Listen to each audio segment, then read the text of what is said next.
Friends, आज जो हम टॉपिक पढ़ने जा रहे हैं वो है डिसीजन कंट्रोल इन सी। सबसे पहले तो हमें ये पता होना चाहिए कि कंट्रोल क्या होता है। कंट्रोल मैं आपको बता देता हूं, एक सिंपल सा तरीका। कंट्रोल कंट्रोल क्या है? मान लीजिए एक प्रोग्राम है हमारा सिंपल सा मेन, और इसमें लाइन 1, लाइन 2, लाइन 3, लाइन 4, ये प्रोग्राम में लाइन 1, लाइन 2, लाइन 3, लाइन 4 ये स्टेटमेंट है बॉडी के अंदर, ब्लॉक के अंदर मेन की। अब कंट्रोल क्या है? अब जो ये लाइन 1, लाइन 2, लाइन 3, लाइन 4 है, इसमें हमारा कंट्रोल क्या करेगा? प्रोसीजर। ये जो काम चलेगा ये हमारा चलेगा प्रोसीजर का। प्रोसीजर क्या करेगा? सबसे पहले वो लाइन 1 पे आएगा, फिर जब ये एग्जीक्यूट हो जाएगी तो लाइन 2 पे आएगा, जब लाइन 2 पे एग्जीक्यूट हो जाएगी लाइन 3 पे आएगा, और जब लाइन 3 एग्जीक्यूट हो जाएगी लाइन 4 पे आएगा। मतलब आप इससे क्या समझ रहे हैं कि जो प्रोसेसर है वो सीक्वेंस वाइज चल रहा है। मतलब अगर वो जिस लाइन पे है करंट में, उस लाइन का क्या हो रहा है? एग्जीक्यूशन। ये भी ध्यान रखना है, जिस लाइन पे हमारा प्रोसेसर होगा उस लाइन का क्या हो रहा होगा? एग्जीक्यूशन। और जो बाय डिफॉल्ट जो चल रहा है हमारा वो क्या चल रहा है? सीक्वेंस। मतलब पहले लाइन 1, जब लाइन 1 कंप्लीट हो जाएगा तब लाइन सेकंड, जब लाइन सेकंड कंप्लीट हो जाएगा तब लाइन थर्ड, और जब लाइन 4 थर्ड कंप्लीट हो जाएगा तो लाइन 4। तो आप समझ गए कंट्रोल क्या हुआ? कंट्रोल पहले लाइन 1 से लाइन 2 पे जा रहा है, लाइन 2 से लाइन 3 पे जा रहा है, लाइन 3 से लाइन 4 पे जा रहा है। और ये जो भी कंट्रोल है हमारा, ये मूव कैसे कर रहा है? Sequence wise. इसका ध्यान रखना है। अब जब मान लीजिए ये जैसा आपका सीक्वेंस चल रहा है, हमें लाइन 1 सबसे पहले लाइन 1 पे गया, फिर लाइन 2 पे गया। अगर हमें लाइन 3 को स्किप करना है, मतलब वो लाइन 3 पे ना जाए, वो सीधा लाइन 4 पे जाए, तब उसके लिए क्या यूज होगा? Decision control. मतलब उसके लिए हम डिसीजन कंट्रोल यूज करेंगे।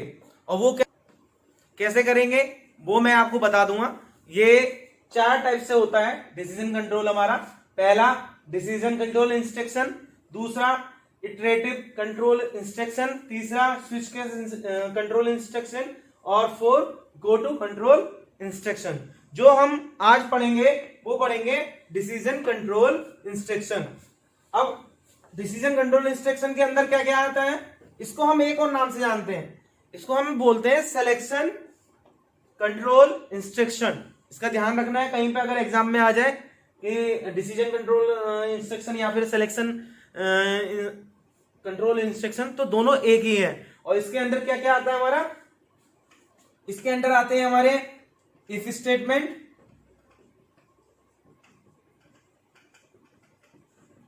Second if else statement,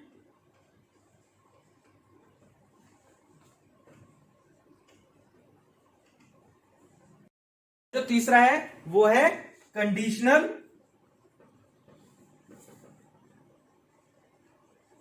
operator. क्या होता है? Question mark. ये जो हम आज पढ़ेंगे वो हम पढ़ेंगे इफ स्टेटमेंट। मैं आपको इफ स्टेटमेंट के बारे में बताऊंगा, वैसे ही इफ एल्स स्टेटमेंट भी होगा, उसमें ही इफ एल्स स्टेटमेंट के बारे में बता दूंगा। ठीक है, इन 2 स्टेटमेंट के बारे में मैं आपको आज बताऊंगा। तो सबसे पहले हम एक छोटा सा एग्जांपल लेंगे इफ स्टेटमेंट का। छोटा ही लेंगे, ज्यादा बड़ा नहीं लेंगे, ताकि आपको सही से समझ में आ सके। If statement,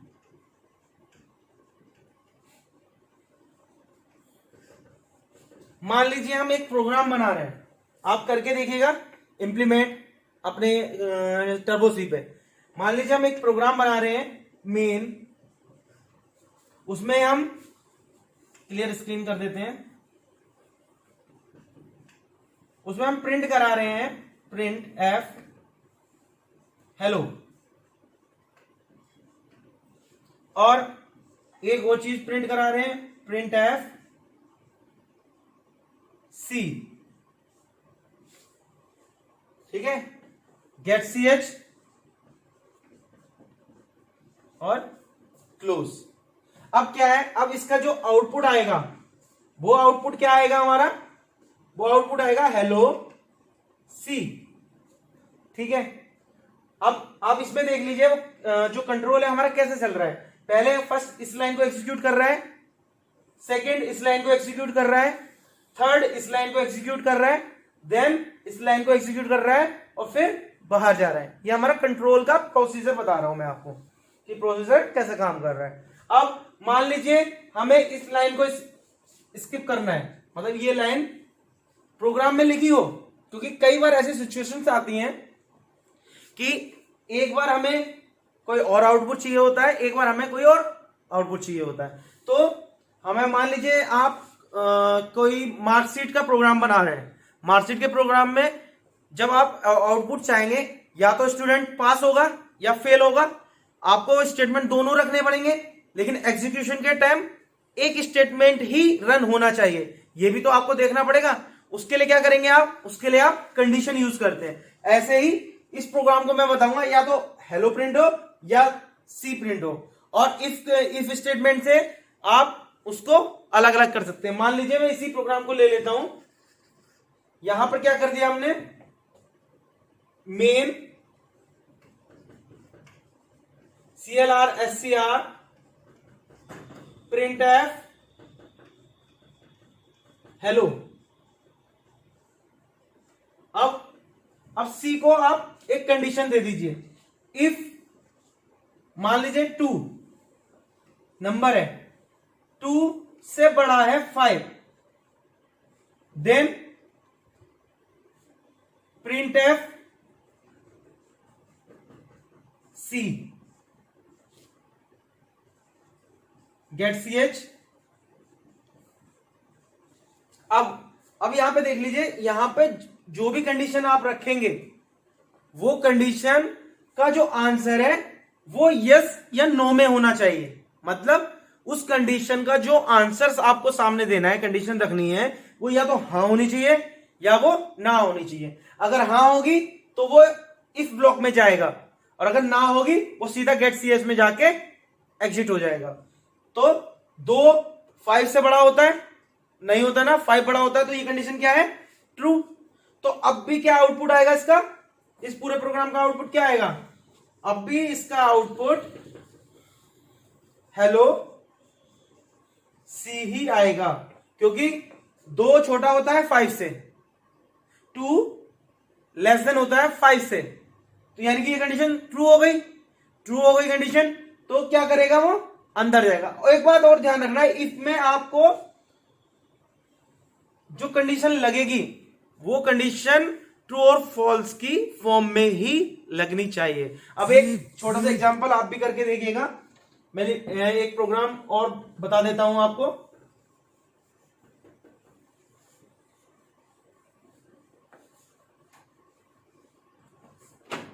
right a programme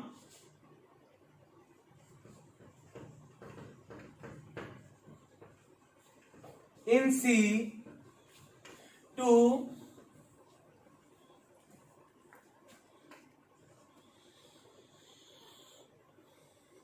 number is positive or not, give number, sorry यहां गिव नंबर कर लीजिएगा। ठीक है, ये प्रोग्राम आप बनाइए। ये कैसे बनाएंगे आप, सबसे पहले आपको पता ही है कि हेडर फाइल आप यूज करेंगे। नॉर्मली हेडर फाइल जो भी है आपकी, मैं मेन से प्रोग्राम बना रहा हूं। ठीक है, आपने मेन ले लिया, मेन क्या कराएंगे, सबसे पहले आपको एक नंबर एंटर कराना है, जिस नंबर को वो चेक करेगा कि ये पॉजिटिव है या नेगेटिव है।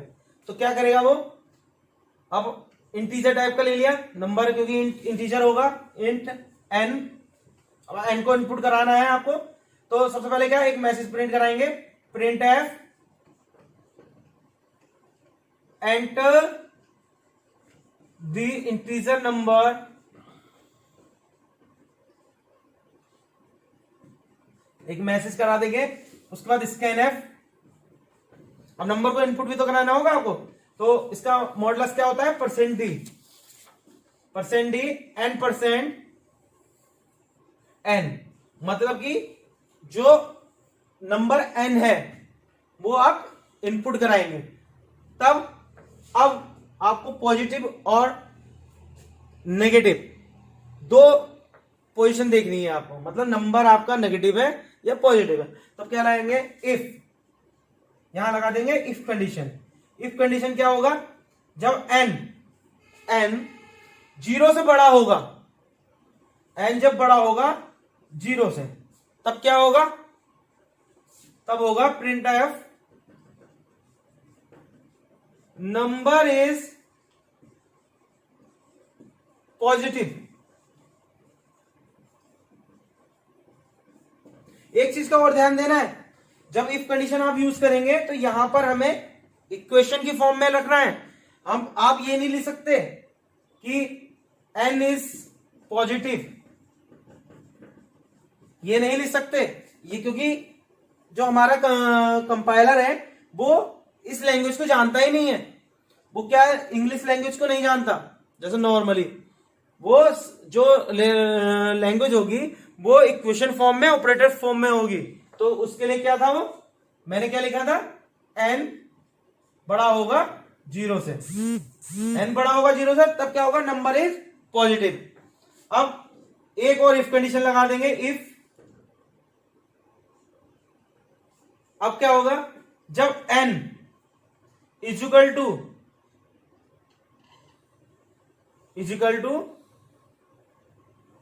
जब n less than equal to 0 होगा, मतलब n 0 से छोटा होगा या n 0 होगा, तब क्या होगा, यहां लिख देता हूं मैं, तब वो कंडीशन होगी प्रिंट एफ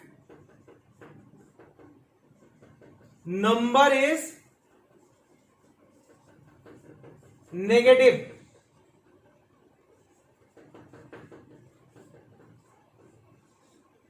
और गेट ch और क्लोज। अब इस प्रोग्राम में क्या होगा, जो हमारा कंट्रोल है वो कैसे काम करेगा, सबसे पहले मेन में आएगा कंट्रोल, मेन के बाद एन में जाएगा, फिर यहां आएगा प्रिंट एफ में, फिर स्कैन एफ में। अब कंट्रोल जब इफ इस कंडीशन में आएगा तब वो चेक करेगा n 0 से बड़ा है या नहीं, अगर बड़ा हुआ यानी ट्रू हो गई तो वो इस ब्लॉक में जाएगा। मान लीजिए अगर वो बड़ा नहीं है, अगर वो छोटा है या फिर बराबर है, तब वो क्या करेगा, वो यहां से स्किप हो जाएगा, यहां कंडीशन चेक करके इस ब्लॉक में नहीं जाएगा, वो सीधा यहां से इस वाले इफ में आ जाएगा।